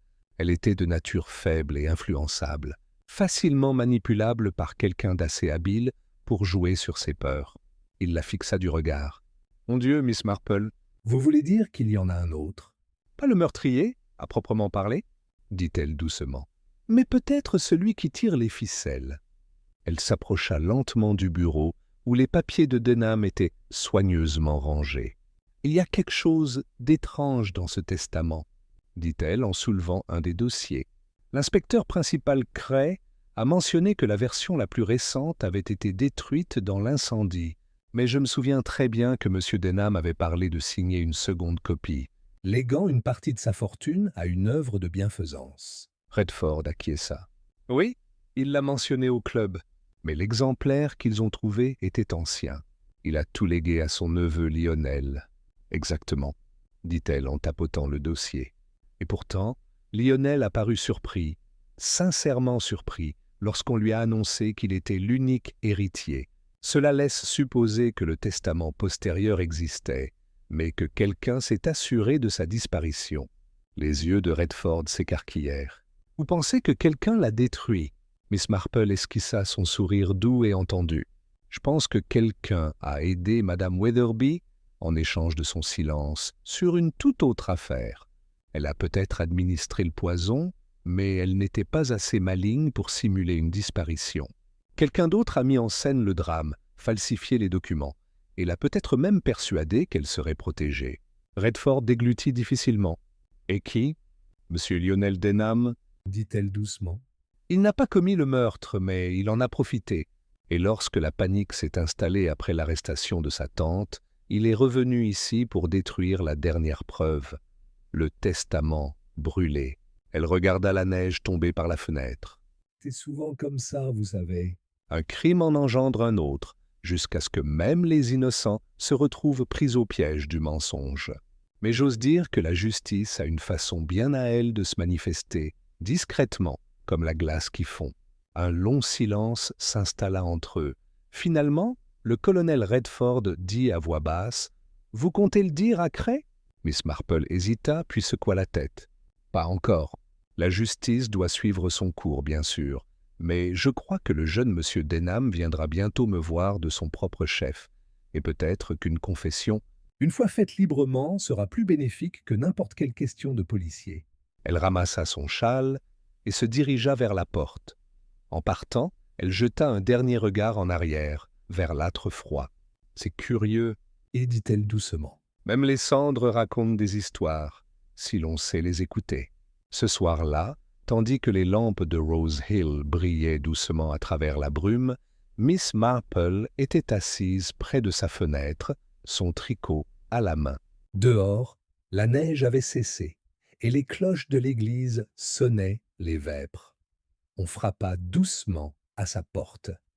Quand elle l'ouvrit, Lionel Denamil se tenait là, chapeau à la main, le visage tiré et pâle. « Mademoiselle Marple, dit-il doucement, je pense que vous savez déjà pourquoi je suis venu. » Ses aiguilles s'arrêtèrent au milieu d'un point, mais son expression resta bienveillante. « Oui, ma chère, je crois bien que oui. » Elle désigna le fauteuil près du feu. « Entrez donc. Il fait froid ce soir pour les vérités inachevées. » Il était tard, et le vent gémissait doucement au coin de la petite chaumière où vivait Miss Marple. Le feu crépitait dans l'âtre, projetant une douce lumière ambrée sur les murs, où les ombres de ses aiguilles à tricoter se dessinaient comme de silencieuses sentinelles. Lionel Denham était assis dans le fauteuil en face d'elle, son chapeau à la main, le visage pâle et tiré. Il paraissait, pensa Miss Marple, vraiment très jeune, à peine plus âgé que certains de ces garçons partis à la guerre, et qui n'en étaient jamais vraiment revenus spirituellement. Pendant un moment, ils restèrent silencieux. Seul le doux tic-tac de l'horloge et le faible sifflement du feu venaient troubler le silence. Finalement, dit Miss Marple très doucement, « Vous avez passé quelques jours difficiles, monsieur Denham. » Lionel laissa échapper un petit rire amer. « On pourrait dire ça, mais je n'ai que moi à blâmer. »« Je suis ravi de l'entendre, » répondit-elle en continuant à tricoter. « J'ai constaté que la plupart des hommes sont plutôt doués pour trouver des excuses. » Il leva brusquement les yeux, puis soupira. « Vous le savez déjà, n'est-ce pas, à propos du testament, je veux dire. » Miss Marple ne répondit pas directement. « Je sais, » dit-elle doucement, « que votre oncle en a fabriqué un nouveau, et qu'il a disparu fort opportunément après sa mort. » Lionel se pencha en avant, les coudes sur les genoux. Sa voix, lorsqu'elle parvint enfin à s'exprimer, était rauque. « Je ne l'ai pas tué, Miss Marple. Je le jure sur mon âme. »« Je te crois, » dit-elle sans hésiter. « Mais tu as fait quelque chose de presque aussi grave, n'est-ce pas ?» Il se couvrit le visage de ses mains. « Oui, Dieu me vienne en aide, je l'ai fait. » Le récit de la faiblesse et de la peur qui l'avait animé est sorti lentement, avec hésitation. Il était revenu à Rose Hill 2 semaines avant le bal masqué, convoqué par la lettre de son oncle. Le vieil homme avait découvert que les entreprises londoniennes de Lionel, une galerie d'art, en apparence, étaient criblées de dettes. Il lui proposa son aide, mais à une condition, que Lionel renonce à ses prétendus amis et retrouve la tranquillité de la campagne. Lionel avait accepté, feignant la gratitude. Mais sous son charme et sa politesse, un ressentiment couvait. Il avait grandi sous la coupe de son oncle, toujours le neveu, intelligent mais peu fiable, en qui il n'avait jamais vraiment eu confiance. Lorsque Madame Wetherby, ou Evelyn Ashcroft, de son vrai nom, réapparut au village, elle trouva en Lionel une âme sœur, un autre imposteur. Un soir, après le bal masqué, elle lui confia son passé secret, craignant que Denham ne la démasque. Lionel, cherchant désespérément une issue à sa propre situation délicate, promit de gérer le problème. « Je n'aurais jamais voulu que ça aille aussi loin, » dit-il d'un ton désespéré. « Je lui ai simplement dit que s'il partait, les choses seraient plus simples pour nous deux. Elle a cru que je voulais dire « enfin, quelque chose d'horrible. » Et je suppose que je ne l'ai pas empêché de le penser. Les aiguilles de Miss Marple s'immobilisèrent. Et elle agit donc. Oui, sa voix se brisa. Et quand j'ai compris ce qu'elle avait fait, j'ai paniqué. J'ai brûlé le testament, celui qui me déshéritait, pour faire croire que rien n'avait changé. Je pensais pouvoir arranger les choses, d'une manière ou d'une autre. Il leva les yeux vers elle, le regard suppliant. Mais je ne voulais la mort de personne, Miss Marple. Je le jure. Elle le regarda longuement en silence. Je vous crois, finit-elle par dire. Mais voyez-vous, monsieur Denham, la culpabilité est une chose étrange. Il n'est pas nécessaire de verser le poison pour y avoir contribué. Il baissa la tête. Vous avez raison. Ils restèrent assis en silence un moment.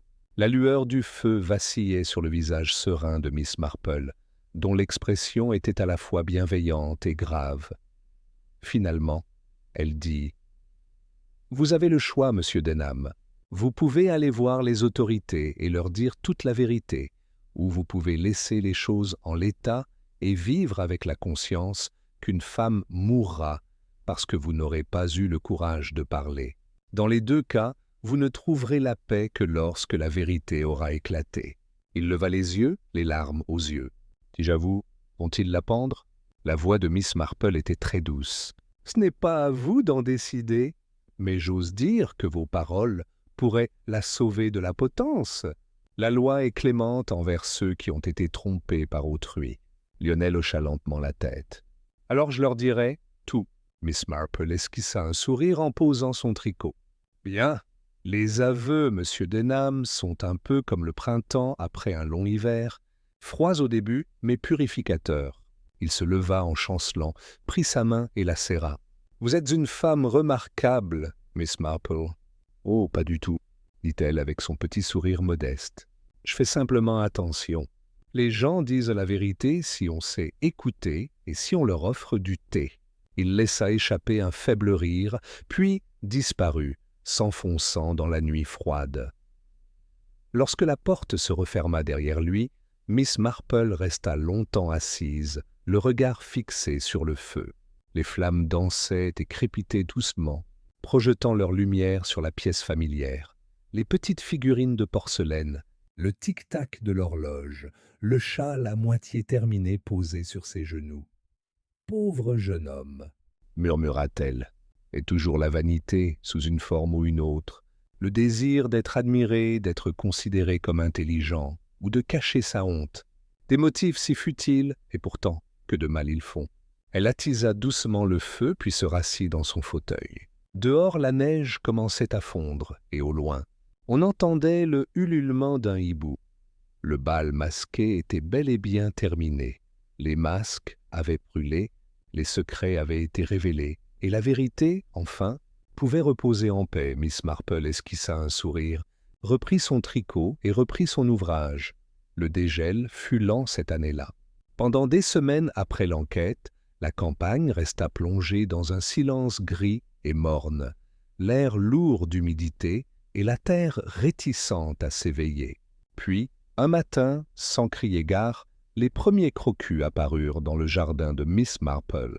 Jaunes, pâles et violets, ils percèrent courageusement les dernières couches de givre, annonçant le retour de la vie. Miss Marple taillait ses rosiers lorsqu'elle entendit un bruit de roues dans l'allée. Levant les yeux, elle vit la voiture familière de l'inspecteur Craddock s'arrêter devant le portail. Il en sortit, chapeau à la main, l'air un peu moins intimidant que d'habitude. « Bonjour, Miss Marple, » dit-il. « Je pensais vous trouver occupée à quelque chose de sensé. » Elle sourit. « Bonjour, inspecteur. Le jardin n'attend personne, pas même Scotland Yard. » Il laissa échapper un petit rire et franchit le portail. « Vous le faites toujours paraître si simple, Miss Marple, la vie comme le crime. »« Oh là là, ce n'est pas si simple, » dit-elle en enlevant la terre de ses gants. « Simplement humain. La plupart des crimes, vous savez, ont la même origine que les mauvaises herbes. Un peu de négligence, un peu d'égoïsme, et avant même de s'en rendre compte, tout est envahi. » Craddock acquiesça. « Vous aviez raison, comme toujours. Les aveux de Denham correspondaient parfaitement aux preuves. Mademoiselle Ashcroft, ou plutôt Madame Witherby, a été placée en détention provisoire à Holloway. Le tribunal tiendra probablement compte de votre témoignage lors du prononcé du jugement. » Le visage de Miss Marple s'adoucit. « J'en suis ravi. C'était une femme naïve, non pas méchante. C'est la peur qui l'a égarée, et non la malice. »« Oui, » dit Craddock d'une voix calme. « Quant au jeune Denham, je pense que la couronne ne sera pas trop dure avec lui. Son témoignage a dissipé bien des doutes. » Miss Marple hocha la tête, le regard absent. « Il en portera le poids, bien plus longtemps que n'importe quelle peine de prison. Certains fardeaux, inspecteur, sont des fardeaux à vie. » Ils restèrent un moment en silence, écoutant le faible chant des oiseaux dans la haie. Le village se réveillait à nouveau. Des charrettes à lait cliquetaient et quelqu'un réparait une clôture non loin de là. La vie, comme toujours, suivait son cours paisible. Craddock jeta un coup d'œil autour du jardin. « Vous n'en avez jamais assez, Miss Marple, de tous ces problèmes que les gens se créent à eux-mêmes et aux autres ?» Elle esquissa un sourire. Pas du tout, inspecteur. Je trouve cela infiniment instructif. Chaque petit méfait, chaque murmure, chaque querelle, tout cela raconte la même histoire, au final. L'histoire de la nature humaine. Et j'ai toujours trouvé la nature humaine fascinante. Il rit en secouant la tête. Vous auriez dû être à Scotland Yard vous-même, Dis, mon cher monsieur. dit-elle avec un sourire malicieux. Que ferait le comité du vicaire sans moi? Ou l'Institut des femmes, d'ailleurs. Craddock salua d'un geste de la main et se tourna pour partir. À la prochaine, Miss Marple. Mais pour le bien de tous, j'espère que ce ne sera pas trop tôt. Tout à fait, dit-elle en souriant. Une fois partie, Miss Marple reprit sa taille. Le soleil était chaud, et elle entendait au loin le son de la cloche de l'église à travers les champs. Elle repensa à tout ce qui s'était passé, au masque et au secret. À l'orgueil et au pardon. Et sentit pour la première fois depuis des mois Que la paix était revenue à Rose Hill ce soir-là. Assise près du feu avec une tasse de thé et un châle à moitié terminé, elle ouvrit son journal et écrivit une seule ligne. La vanité, la peur et l'amour, les trois vieux démons. Mais malgré tout, le printemps revient. Elle sourit à ces mots, replia ses lunettes et laissa le feu se consumer. Dehors, les étoiles brillaient d'un éclat net au-dessus du village endormi, et l'air était imprégné d'une douce promesse de renouveau. Le soir tombait doucement sur Rose Hill. Le ciel, d'un doux voile lilas et or, se teintait lentement de bleu tandis que les premières étoiles commençaient à scintiller. La fumée s'échappait des cheminées et au bout du chemin, un chien aboya 2 fois avant de se taire. Dans son petit salon, Miss Marple était assise près de la fenêtre, son tricot sur les genoux, les mains immobiles. La lueur du feu vacillait sur son visage, faisant ressortir l'argent de ses cheveux et les fines rides de réflexion et de bienveillance que le temps y avait tracées. Plusieurs semaines s'étaient écoulées depuis. La fin de l'affaire du bal masqué d'hiver. Le procès avait été rapide et clément. Madame Weatherby, née Mademoiselle Ashcroft, avait été condamnée, bien que les paroles du juge fussent empreintes de compassion. Denham avait quitté Rose Hill définitivement. La femme du vicaire affirmait qu'il était parti vers le nord pour travailler dans une école. Personne ne savait exactement où.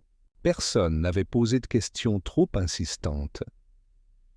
Le village, à sa manière si typiquement anglaise, avait habilement intégré toute cette affaire à ses commérages et était passé à autre chose. Il y avait d'autres sujets de conversation.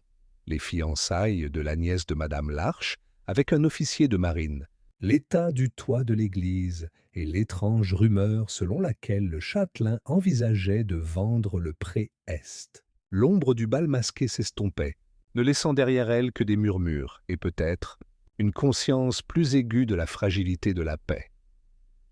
Miss Marple se versa une autre tasse de thé tiède et contempla le jardin. Les dernières perce-neige avaient disparu et les jonquilles frémissaient légèrement dans le crépuscule. Elle distinguait à peine le clocher de l'église au-delà des ormes, se dressant, immobile et immuable, sur le ciel. Elle trouvait curieux de constater combien souvent le mal se dissimulait sous des visages avenants, et combien souvent le bien se cachait dans les cœurs les plus improbables. Elle avait vu les deux à Rose Hill comme partout où elle était allée. Les êtres humains, malgré leur orgueil et leur fragilité, ne cessaient de la surprendre. Elle esquissa un sourire. « Nous nous ressemblons tous assez en réalité, » murmura-t-elle. « Même les pires d'entre nous ne sont que des imbéciles, comme un pudding mal mélangé. » L'horloge à coucou tic-tac dans le coin, solennelle et régulière. Elle reprit son tricot, une douce écharpe bleue pour le nouveau-né du vicaire, et travailla tranquillement tandis que les derniers rayons du soleil s'éteignaient. On frappa bientôt à la porte. « Entrez », lança-t-elle. C'était la jeune Emily Carter, employée de la poste, les joues rouges de froid. « Bonsoir, Miss Marple. J'ai une lettre pour vous. Elle est arrivée par le dernier train. »« Merci, ma chère, » dit Miss Marple en acceptant le cadeau avec un sourire. « Réchauffez-vous un instant avant de partir. Les nuits sont encore fraîches. » Mais Émilie, jeune et pressée, se contenta de rire. « Oh, Je ne dois pas m'attarder, merci. Le vicaire attend un colis. Elle hocha la tête d'un air enjoué et disparut dans la nuit. Miss Marple retourna l'enveloppe. L'écriture était soignée, masculine et inhabituelle. À l'intérieur se trouvait un court mot. « Chère Miss Marple, je voulais simplement vous remercier de votre bienveillance et de votre équité. Je recommence comme vous me l'avez conseillé. Il y a encore des gens bien dans le monde. Je m'efforcerai d'en être un. Cordialement, R. Denham. » Elle resta longtemps assise, la lettre serrée contre elle, son tricot oublié sur les genoux. Un léger sourire étira ses lèvres, teinté d'une émotion qui aurait pu être de la tristesse ou de la fierté. Finalement, elle plia soigneusement le billet et le glissa dans son livre de psaumes, à côté d'une rose séchée. Dehors, le premier hibou ulula doucement à travers les champs. L'air embaumait légèrement la pluie et la terre printanière. Miss Marple se laissa aller en arrière dans son fauteuil, les yeux mi-clos. « Ah !» murmura-t-elle avec contentement. « Je crois bien que le monde fait de son mieux après tout. » Et tandis que le feu faiblissait et que la nuit s'épaississait, le paisible village jumeau de Rose Hill, près de Sainte Mary Mead, dormait à nouveau sous son manteau de paix, pour l'instant.